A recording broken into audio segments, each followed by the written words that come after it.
cuts, bruises. Yellow is for those that probably got a sprained ankle or something. Red is someone deep laceration, can't move, unresponsive, and if they're unresponsive long enough, they're gone. So then you have light search and rescue. How do you do a light search and rescue? Because CERT covers that. PG County, right there on Central Avenue, they had one last weekend, 2-day course. It's free. It's free. Right there on Central Avenue, the FEMA headquarters, right in that area, at a 2-day training, gentleman named Rashid, and you will do a light search and rescue. A building has collapsed, partially. Team A, Team B. What do? The first thing you do, you gotta circumnavigate the building. Check out the structural integrity of the building. See what's happening. See if there's any people around the building. So, how do you do the inside of a building? So if I come in this luxurious environment here, if I come in, do I do a search and rescue and just do like a beeline? You have to work the walls. So if I come in here, I go straight to the right and I work around the room. And you call out somebody's name, you call out anybody, if you hear the sound of my voice, if you can tap or hum or anything. Does anybody hear me? If you can walk towards my voice, walk towards my voice. So that's search and rescue. Disaster psychology is pretty much what we did with trauma. Disaster psychology. Someone just had a traumatic experience. How do you approach that person? Yeah, you know, I know how you feel. Yep. Been through that. Is that going to make that person? Are they going to confide in you? No. But if you come to them and say, listen, I don't have any words to say. But listen, here's my business card. Here's my card. Here's my number. You know what I mean? Or I'll be right over here if you want to talk. I really don't know this experience before. But if you want to talk about it, I'm here. But if you talk about, yeah, I feel you, I understand, and you know, and then you want to give them, you know, your life story, where they just are experiencing trauma now, and you want to give them your life story like Grizzly Adams or something, or the Waltons, that's not working. So disaster psychology literally teaches you, and I promise you, if you allow me to come back again, we can go through all of these, one by one. Disaster psychology is part of de-escalating skills. Knowing how to de-escalate. Knowing if I'm loud, I'm from New York, so I'm loud. But if you talk to someone who's hostile and loud, do you get loud back?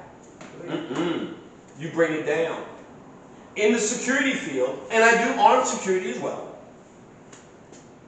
you take that person to the side away from the audience. You know, some people are egotistical. They want a crowd. You know, they want to show you. Then you take them. Let's talk about this. Even at the hospital, I get people in the hospital. They want what they want. And I'm saying, okay, listen, I'm Officer Bay. They call me Brother Bay from around the way, brother from another mother. So let me talk to you. And then I start explaining, and I'm asking them, what's wrong? Let me help. Let's remove the uniform. I'm talking to you as a human being. What's going on? They'll tell me what's going on. I'll get on the phone, see if I can make some contacts, because this is part of customer service. But de-escalation even means to say, you know, I'm sorry, it was my fault. Even though you know daggone Skippy, it was their fault. You do the reverse psychology and take the hit in order to de-escalate. So, disaster psychology, that's what that is. Terrorism awareness, insanity. Repeat the same thing and expecting different results. That's terror. If you know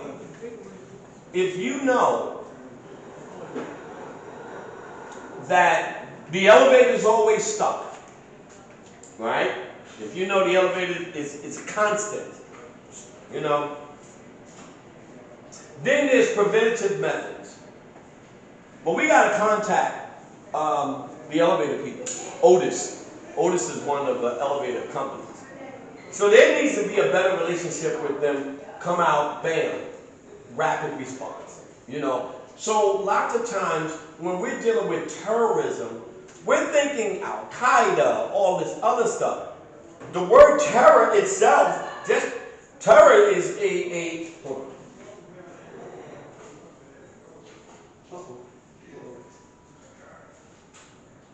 Terror itself connects to your environment, mentally and physically. The word ism in the dictionary means teaching or doctrine. Terror is just like trauma. It's a sudden, abrupt experience of terror, fear within. So lots of times you're watching television, we're looking, and they're saying there's a snowstorm coming, and it's going to be about 4 feet.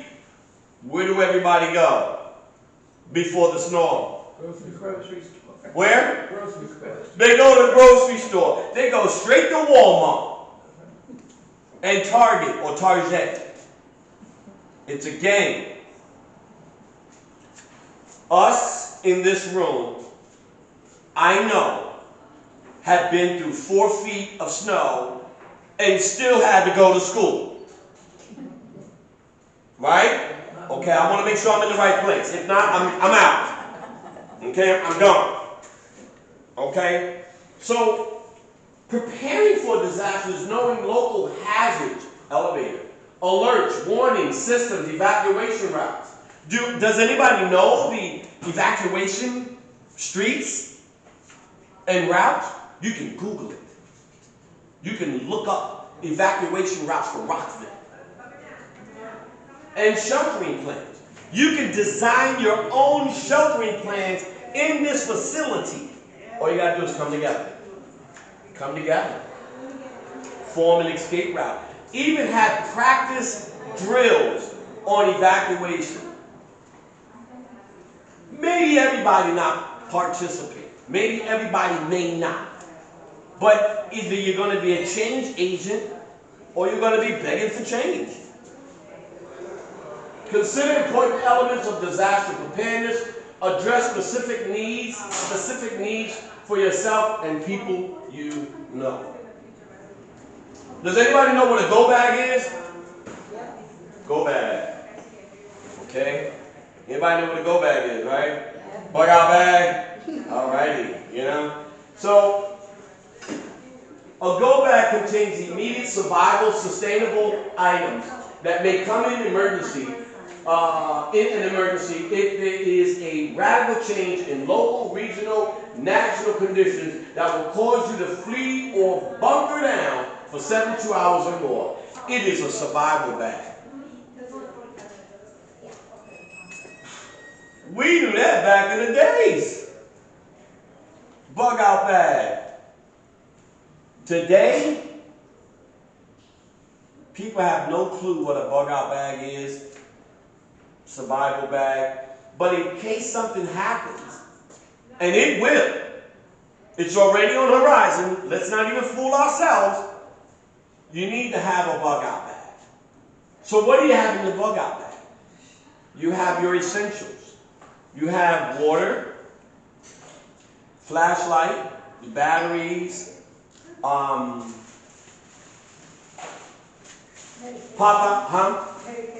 medication. Anybody else? Legal documents. Okay, see, we got a connection. I think we, yeah, I think you, oh man. What else in that bug out bag? Change of clothing. Change of clothing. Socks. Cash. Food. Well, that's getting ready to go, so you might as well Bitcoin. Yeah. Food. Okay, food. What kind of food? Non-perishable. Non-perishable. Can or powdered. Can opener. Powdered. Powder. What they call MREs. You know, meals ready to eat, huh? Okay, but you can make your own. What about protein bars? The granola bars, the protein bars? I noticed that a lot of those are not as expensive as they used to be. I noticed that Food Line and other supermarkets have canned foods like the Sloppy Joes and stuff that are kind of low price, and they have it right in front when you come in the door. Are they giving us a sign that you need to prepare your canned goods and build your shed and your cupboard? No, they're telling you they're about to expire, that's why they're on sale. They're about to expire, that's why you're on sale. You know, an educated consumer here. So you have those things. What about Popeye's chicken? Now, let me get some Popeye's chicken. No. Would you have that in your go bag? No. You don't even have that anyway. So most people would think food. What about those stirrups? We call them sternums? You know those cans that they use in the catering? They're $1.25.